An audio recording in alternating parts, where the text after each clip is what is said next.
How's it going, guys? My name is Zach with the Movie Castle, and today we're going to be talking about Trilogy of Terror II. This is from 1996 and is once again directed by Dan Curtis, who did the first Trilogy of Terror, and it stars Lysette Anthony as three different characters. This is an anthology film made up of three different segments, and like the first one, it was made for TV. You get the CBS eye on the side there. Now, this movie, I had heard of Trilogy of Terror 1. I mean, a lot of people who are horror fans are, and you remember it for that third segment. This Blu-ray actually just came out recently thanks to Kino Lorber Studio Classics, and that was the first time I had ever heard of this movie. I probably should have done more research when I was looking up the first one and heard about this, but thank you to Kino Lorber for putting this out, because this is actually a pretty fun movie. Now, like the first one, you have one actress that stars as different characters in each of these shorts, but instead of Karen Black, this time it's Lysette Anthony. Now, also the first one, it was three Richard Matheson stories. The middle segment, Bobby, is a Matheson story, and the final segment, He Who Kills, is inspired by Matheson's story, inspired by the character of the Zuni doll. But the first one actually is not Matheson. The first story, Graveyard of the Rats, was based on a story by Henry Kuttner, and Lysette Anthony plays Laura in this story. She's married to a rich old man who is unfortunately quite mean to her, and she has this plan to kill her husband so that she can inherit his fortune and be with the man she really wants to be with. Now, they go and they do this plan, and they, on the day of his burial, get a strange warning from the gravedigger that the segment he wants to be buried in is infested with rats, and that's not a good place in the graveyard to be buried, and that some of them are as big as dogs. I mean, talk about rodents of unusual size, right?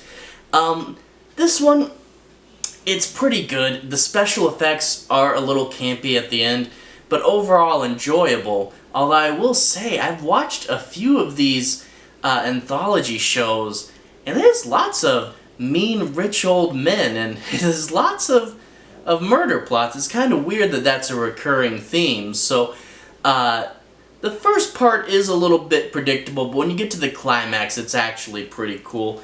The second segment, Bobby, she plays Bobby's mom this time, and after her son had fallen off a cliff and drowned amongst the rocks by their seaside house, this mother tries to bring their son Bobby back to life. Now, after he comes back, he's not quite himself. He's a little grumpier, and he asks his mom to play a game of hide and seek. Now, this one's really fun. You get this over-the-top evil kid type character. I mean, it's for the most part really predictable, but it's really fun. I mean, you know, between Pet Sematary and Wakewood, I think we know that it's never a good idea to try to bring people back to life, but this is still a fun, over-the-top character. Now, when you compare these two segments to the original two segments in Trilogy of Terror, the first one, you know, everything but the Zuni doll, you really get the key difference between these two movies. The first Trilogy of Terror, the first two segments were very serious, psychological thriller type stuff, but a lot of people forgot them. And even though the first two, from a craft point, were probably a lot better made and serious and stuff, this is fun 80s style cheese that is so enjoyable and great to watch that a lot of people consider this movie, when you look at it on a whole, better than the first one just because it's so fun and memorable. Now, I'm not sure if that claim really is true, but it is something that people talk about when looking back at Trilogy of Terror 1. That is, you forget those first two segments are there and you really only remember it for the third segment. And these first two in Trilogy of Terror 2 are goofy and enjoyable. So take that for whatever it's worth. The last segment here is called He Who Kills, and it's a direct sequel to the Zuni doll segment from the first one. In fact, it even opens up, spoilers for the end of that segment from Trilogy of Terror 1, but it opens up, Karen Black's mother is dead in her apartment, and Karen Black is also dead. You only get to see her feet because they can't get Karen Black back. And the cops find the burnt up remains of the Zuni doll in the oven. So they take it to this archaeologist who is working at a museum that also has a research laboratory in the back. And she begins to scrape off all the ashes and finds that underneath it all, the Zuni doll appears to actually be relatively intact. Now, of course, you know what happens. The doll still has its belt off, which means that it's still out for some attacking. However, this time you have much more people for him to attack and a much bigger place for him to be doing the attacking from.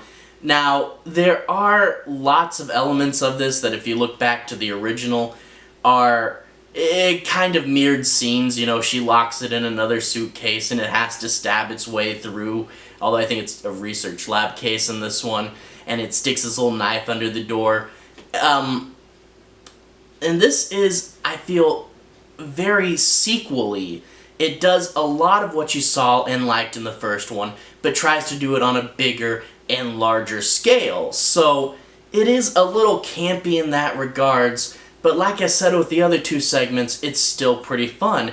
Not as good as the first Zuni doll segment in the original Trilogy of Terror, but still a very fun segment, although it does fall into lots of sequel cliches. And I do want to say, while we're talking about this, the part where they have to go back to the apartment from Trilogy of Terror 1 looks nothing like the apartment. I mean, the original one was like, you know, real old-timey looking, you know, a standard apartment, you know, but like hardwoods, and it looked nice. This new one was super modern, and you're like, wow, they, I guess they couldn't get a similar looking apartment and just said, let's have a very different looking one as a joke, kind of like when they recast the female lead in Waxwork 2? Maybe, I don't know. But anyway, on a whole, this is actually a really fun movie. None of the segments are as good as the original Zuni doll segment in the first one, but overall, a fun watch and a totally worth checking out sequel. If you're into the campier, goofier side of horror, you'll have a lot of fun with this. You know, some outdated special effects, but it's still good to watch and laugh and have a good day with it, you know? So I definitely recommend checking this out. Thanks again to Kino Lorber for putting out a new Blu-ray of this. Without that, I wouldn't have even known about this movie.